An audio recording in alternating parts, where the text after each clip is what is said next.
ang hanap mo nga ay fresh, malalaki at buhay na isda, dito ay magsasawa ka dahil meron lang naman sila ditong napakalaking hito. Nahuli na natin yung hito at iihawin na natin yan dito. Ito, 4 kilos tong hito na to. Meron din silang tilapia. Grabe, buhay pa, piniihaw na. At dahil nga gumalaw pa yun. At dito nga nakasisiguro ka na malinis ang hito na yung kakainin. Ay, ito po ang pinapakain po dito yung mga tilapia pong buhay. Kasi puro buhay po kinakain ito. Yes po. Hello, sir. Sir, ano pangalan niyo, sir? Jojo po. Sir, dito ba yung ihawan ng mga hito? Yes po, dito po. Magkano po per kilo niyan? 200 po per kilo sa buhay. Pag buhay. Pero Opo. pag inihaw na po, Pag inihaw na po, magkakaroon po tayo ng charge. Tulad po nito, pagka ganito pong kalakihan, 100 po ang charge niyan. Ito, sir, itong hito na to, mga gaano kalaki yan, sir? Mga 4 na kilo po yan. Tangkalin natin, guys. 1, 2, 3, kalahati. Sir, tanong ko lang, sir, saan po galing yung mga hito nyo? Bulacan po. Bulacan pa. Ano yan? Nasa fish pond, ganun? Yes po, alaga po talaga yan. Alaga. Ano mga pinapakain dyan, sir? Ay, ito po ang pinapakain po dito yung mga tilapia pong buhay. Kasi puro isda buhay rin. po kinakain ito. Yes po. Bukod sa hito, ano pang ibang mga tinda nyo dito? Meron po kaming bangos at meron po kaming live tilapia Puro na galing live lahat Batangas yan. po. Ayan, guys. Pag pumunta Yes kayo dito, po. makikita nyo. Ayan.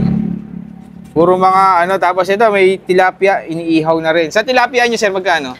Tilapia po, 150 lang po sa buhay. Pag inihaw po, add lang po ng 20 pesos. Meron po kaming pares, meron po kaming gotong Batangas, loming Batangas, at saka po original ng lugaw ng imus. Balita ko, meron din ngayong manok dito, sir. Meron po kaming mga Tagalog na manok. Sila.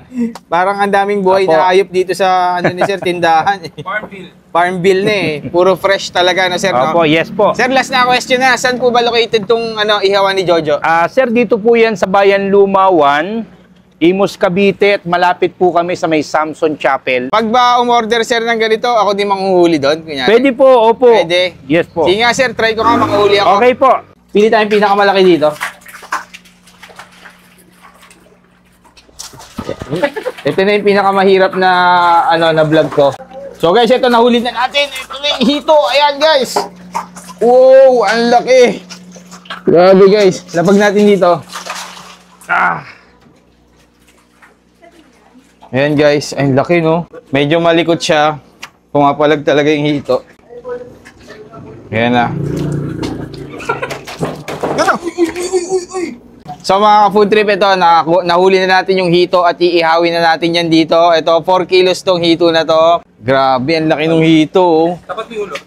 Sobrang dula, sobrang hirap hulihin ito guys. Isa to sa pinakamahirap na vlog ko. So bago tayo magtikiman time guys, syempre kasama pa rin natin yung ating Grain Smart Rice Coffee. Ayan guys, low in calorie and decaffeinated. Ang kape na gawa sa bigas. Tapos yung sweetener niya guys, stevia. And then may kasama siyang, may ano na rin to guys, sa mga nagtitake ng barley, pwede nyo rin tong itry kasi meron din tong barley, ayan. Tapos meron ding mangosteen, okralin, moringa, ang dami pang iba, try nyo na. Try natin.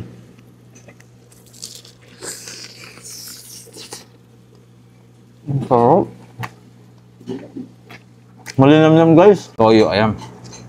Tsaka hindi siya malansa guys ha. Kapansin ko dito sa hito na to ha. Hop. Dito lang yan sa ihawan ni Kuya Jojo. Kung naghahanap kayo ng masarap na food trip, hindi na kayo pupunta ng malayo, ito lang. Dito lang kayo sa Imus, taga dito lang kayo sa Imus, punta na kayo dito.